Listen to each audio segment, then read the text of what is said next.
और अब मैं रिक्वेस्ट करना चाहूंगी पवन अरोड़ा जी से, आप सीईओ एंड मैनेजिंग एडिटर हैं first India news and first India, कि वो यहाँ पर आए और स्पीच दें। बहुत ही खास मौका, और पवन अरोड़ा जी के लिए जोरदार तालियां। शुक्रिया पूर्णिमा जी। आज के इस भव्य कार्यक्रम में हमारे मुख्य अतिथि महेश जोशी जी, रफ़ीक खान साहब, आपके हमारे सबके प्रिय जेसी सर, मनोज जिज्ञासी जी, भारत 24 की पूरी टीम जो नोएडा दिल्ली से स्पेशली इस कार्यक्रम के लिए आई है। टूरिज्म का मौका है, मैं भी उन सबको कहना चाहता हूं कि पधारो हमारे देश, अतिथि देवो भव। तो आप सब हमारे अतिथि हैं, और उसी लोकल चैनल जो यहाँ फर्स्ट इंडिया है उसने आपको अतिथि की तरह ही यहाँ पे अपना सहयोग देने का निश्चय किया है। इसके अलावा अग्रिम पंक्ति में बैठे हुए पंडित कुमार गणेश जी, मीडिया के बाकी साथी, और ख़ास तौर पे होटल इंडस्ट्री के जो साहिबान और टूरिज्म डिपार्टमेंट के जो अधिकारी यहाँ बैठे हैं, उनका मैं विशेष रूप से स्वागत करता हूँ। आज के कार्यक्रम का जो प्रयोजन है, जो सबब है, वो आपसे छुपा हुआ नहीं है। मुख्यमंत्री राजस्थान ने एक सोच विकसित की कि आज ही नहीं बल्कि आने वाले समय में, ख़ास तौर पे वर्ष 2030 तक राजस्थान का क्या स्वरूप होना चाहिए, उसको लेकर के एक मिशन 2030 की घोषणा की। और उसमें जितने भी राज्य सरकार के प्रमुख विभाग हैं, उन सब विभागों ने आज उनका क्या स्टेटस है, आने वाले समय में 2030 तक उनकी क्या योजनाएं होनी चाहिए, क्या रोड मैप होना चाहिए, किस हिसाब से हर विभाग को अपनी योजनाओं पे अमल करना चाहिए, उसको देखते हुए एक योजना तैयार करने के दृष्टिकोण से अलग अलग विभागों के कार्यक्रम आयोजित हो रहे हैं। और उसी की एक कड़ी में आज यहाँ टूरिज्म डिपार्टमेंट से संबंधित बात हम यहाँ कर रहे हैं। टूरिज्म की बात कर रहे हैं और राजस्थान की बात कर रहे हैं। तो राजस्थान की जो पारंपरिक छवि थी कि राजस्थान एक मरु प्रदेश है, राजस्थान एक डेजर्ट प्रदेश है, वो छवि मैं समझता हूँ बहुत लंबे समय से टूट गई है। राजस्थान में जो टूरिस्ट आता है, ट्रेडिशनली टूरिस्ट आता था, वो आता था यहाँ के महल, किले और पुराने राजमहल देखने के लिए वो टूरिस्ट आया करता था। लेकिन धीरे धीरे राजस्थान में भी बहुत सारे सर्किट्स डेवलप हो गए। चाहे हम उसको कहें कि वो धार्मिक पर्यटन के लिए आता है, चाहे हम उसको कहें कि वो वाइल्ड लाइफ के लिए आता है। वाइल्ड लाइफ के भी यहाँ पे कम से कम 4 तो टाइगर रिजर्व हो गए, और जयपुर सहित कुंभलगढ़ और बाकी जगहों को मिला दें तो करीब करीब 4 ही लेपर्ड के सेंचुरीज यहाँ पे हो गई हैं। तो चाहे वो एडवेंचर टूरिज्म के लिए आए, चाहे वो लेक्स में आए, चाहे वो शॉपिंग के लिए आए, जो है यहाँ का वर्ल्ड सिटी है खास तौर पे, उसमें जोहरी बाजार है, अलग अलग विशिष्टता लिए हुए सारे बाजार हैं, उनके लिए वो टूरिस्ट यहाँ पे आता है। इसके अलावा कई तरह के अर्बन हाट और शिल्पग्राम, ऐसे कॉन्सेप्ट भी आपको राजस्थान में देखने को मिलते हैं। और अब धीरे धीरे डेस्टिनेशन वेडिंग के रूप में मैं समझता हूँ राजस्थान पूरे देश में दूसरे स्थान पे है। और कुल जितनी डेस्टिनेशन वेडिंग होती है उसका 70% डेस्टिनेशन वेडिंग, जो बहुत बड़ा नंबर है, बहुत बड़ा फिगर है, वो राजस्थान में होती हैं। इन सारी चीज़ों को देखते हुए हम ये तो मान सकते हैं कि राजस्थान में टूरिज्म का पोटेंशियल बहुत है। बात सिर्फ इसको ऑर्गेनाइज करने की है, और ख़ास तौर पे जब हम मिशन 2030 की बात करते हैं तो हमें टूरिज्म के क्षेत्र में एक ऐसा प्लान क्रिएट करना चाहिए जिससे हम, जो टूरिज्म का मकसद है बेसिकली, एक बात और है कि टूरिज्म का मतलब ये नहीं है कि कोई भी व्यक्ति जयपुर आया और वो अनऑर्गेनाइज ढंग से कहीं पे घूमता हुआ निकल गया, कभी बाजार चला गया, कभी किसी मंदिर चला गया, कभी किसी किले में चला गया और वो अपनी विजिट पूरी करके चला गया, तो वो टूरिस्ट है। आज ज़माना पैकेज का है।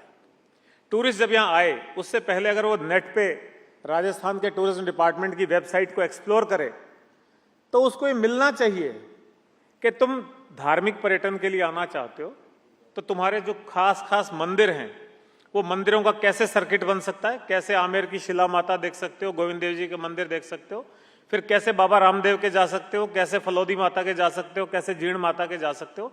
एक सर्किट पूरा उसको वेबसाइट पे मिलना चाहिए। अगर आप रूरल टूरिज्म के लिए आ रहे हो, आप गांव की जिंदगी जी के देखना चाहते हो, तो उसके लिए कहां कहां किस सर्किट से आपको आना होगा, ये आपको देखना चाहिए। अभी हाल ही में गांधी म्यूजियम और गांधी आश्रम की शुरुआत हुई है सेंट्रल पार्क में। ऐसे ही बैठे बैठे एक विचार आता है, क्यों ना एक पैकेज ऐसा भी हो, एक दिन के गांधी।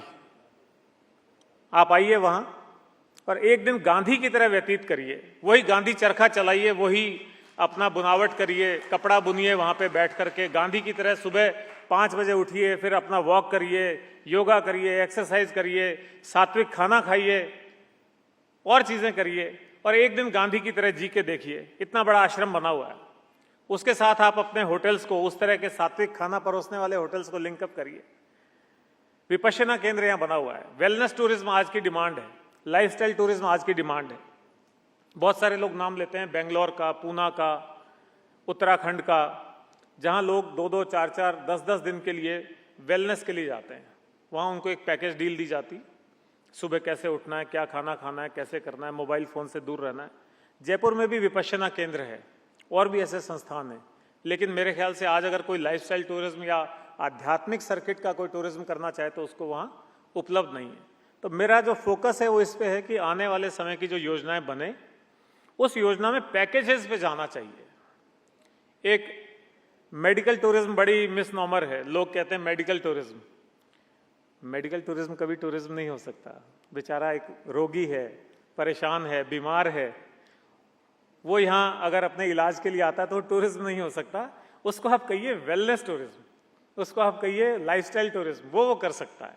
और ये आप सोच सकते हैं कि बड़े अस्पतालों के आसपास जो उनके अटेंडेंट्स आते हैं, उन अटेंडेंट्स को हम कैसे टूरिस्ट के रूप में महसूस कर सकते हैं और कैसे उनको सुविधा उपलब्ध करा सकते हैं। इसके अलावा बहुत सारे मेले हैं, बहुत सारे उत्सव हैं, बहुत सारे त्योहार हैं। उनको भी हम अगर पूरे साल का एक कैलेंडर बना लें और उनकी डेट्स फिक्स कर दें, तो जो नेशनल और इंटरनेशनल टूरिस्ट है वो अपना उसी हिसाब से प्लानिंग करेगा। मुझे याद आता है सिडनी हार्बर पे एक आतिशबाजी हुआ करती है 31 दिसंबर को, और पूरे विश्व से लोग उस 10 मिनट की आतिशबाजी को देखने के लिए जाते हैं। वो इतनी यूनिक होती है। तो यहां भी दीपावली होती है, यहां भी होली होती है, यहां भी और दूसरे त्योहार होते हैं। तो हम उसको क्यों नहीं एक टूरिज्म सेक्टर के रूप में विकसित कर सकते हैं? क्यों नहीं हम टूरिस्ट डिपार्टमेंट की जो है वेबसाइट पे उस चीज को डाल सकते हैं? इसी तरह से बहुत सारे इवेंट्स हैं, जैसे JLF है, जयपुर लिटरेचर फेस्टिवल है, जयपुर कला महोत्सव है, लोकरंग है, जयरंगम है, थिएटर फेस्टिवल। तो इनके भी अगर कैलेंडर और डेट्स फिक्स हों और टूरिज्म डिपार्टमेंट उसमें कोलैबोरेट करे, तो मैं समझता हूं कि अगर उनकी डेट्स फिक्स होंगी तो आने वाला उस रुचि रखने वाला टूरिस्ट आने वाले समय में अपनी प्लानिंग उसी हिसाब से करेगा, उसके पैकेजेस उसी हिसाब से होंगे।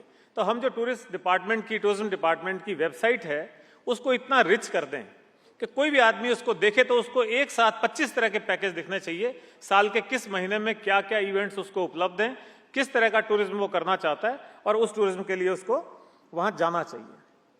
और अपनी बात में संक्षेप में ही रखूंगा। आप शुरू में बोलते हैं तो आपको ज्यादा टाइम मिलता है, लेकिन अगर आप बीच में बोलते हैं तो आपको कम टाइम मिलता है। एक आखिरी बात ये कहना चाहता हूं कि टूरिज्म डिपार्टमेंट को अब आने वाले समय में इसके अलावा एक कैटलिस्ट का रोल प्ले करना चाहिए।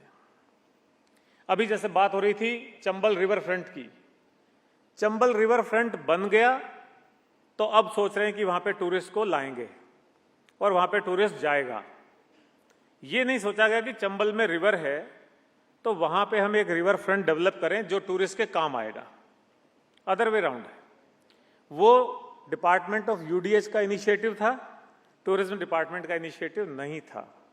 तो टूरिज्म डिपार्टमेंट एक कैटलिस्ट बन सकता है, ऐसी संभावनाएं खोज सकता है कि आप यहाँ पे फ्लाईओवर बना दीजिए, यहाँ पे नदी पे पुल बना दीजिए, ये फ्लाइट शुरू करा दीजिए, ये एयरपोर्ट डेवलप करा दीजिए, ये रिवर फ्रंट बना दीजिए, ये वाइल्ड लाइफ सेंचुरी बना दीजिए, यहाँ पे मंदिर का आने जाने का रास्ता ठीक करा दीजिए।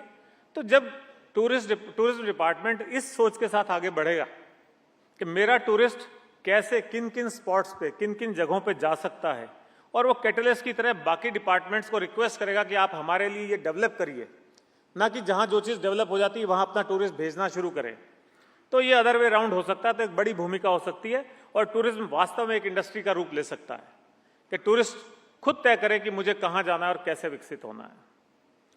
जहां तक टूरिज्म को उद्योग का दर्जा देने की बात थी, ये अभी थोड़ा अधूरा है, इस पे भी हमें काम करने की जरूरत है और मैं समझता हूं टूरिज्म डिपार्टमेंट ने इस बारे में भी किया होगा। मैं मंत्री जी के ध्यान में भी लाना चाहता हूं।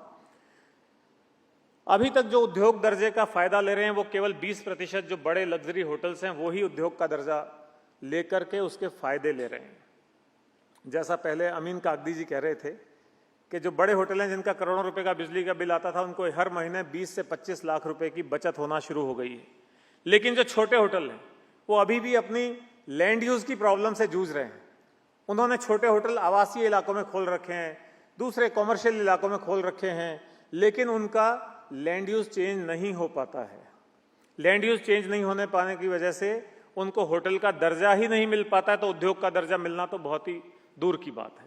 मेरे ख्याल जो साथी होटल इंडस्ट्री से यहाँ बैठे हैं वो इस बात की तायद करेंगे। स्टेट में 10 से 12 हज़ार बजट होटल्स हैं और जो आम टूरिस्ट है, डोमेस्टिक टूरिस्ट है, वो आके उन्हीं होटल्स में रुकता है, लेकिन उन होटलों को लाभ नहीं मिल पा रहा है। तो उनके लिए भी ठीक है, यूडीएच के अपने नॉर्म्स हैं, नियम हैं, एलएसजी के अपने नॉर्म्स हैं, नियम हैं, किस क्षेत्र में होटल को परमिशन मिल सकती है, कहाँ गेस्ट हाउस को परमिशन मिल सकती है, कहाँ पीजी को परमिशन मिल सकती है। लेकिन उनको थोड़ा सा फ्लेक्सिबल करते हुए उन होटल्स को भी अगर रिकॉग्नाइज कर लिया जाए, उनका लैंड यूज चेंज करने की, जैसे प्रशासन शहरों के संग अभियान में आपने देखा होगा बहुत सारी रियायतें दी गई हैं। ऐसी रियायतें अगर टूरिज्म डिपार्टमेंट परसू करे और अप्रोच करे यूडीएच को, तो मैं समझता हूं गैप ब्रिज हो सकता है। ऐसा नहीं है कि ये कोई इतना कठिन काम है जो ब्रिज नहीं हो सकता है, ये गैप ब्रिज हो सकता है और सारे होटल इंडस्ट्री को इसका फायदा भी मिल सकता है।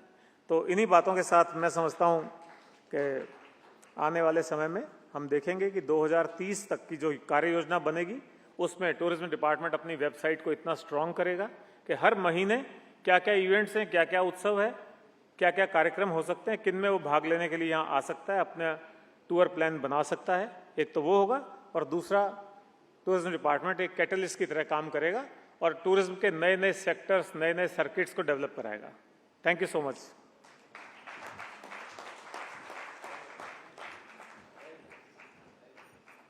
बहुत बहुत शुक्रिया आपका पवन सर। और इसी को कहते हैं, जब हम मिशन 2030 की बात करते हैं तो ऐसे बहुत सारे सुझाव आपकी स्पीच से निकल कर आए हैं जो उस मिशन 2030 को अचीव करने में एक महत्वपूर्ण योगदान दे सकते हैं।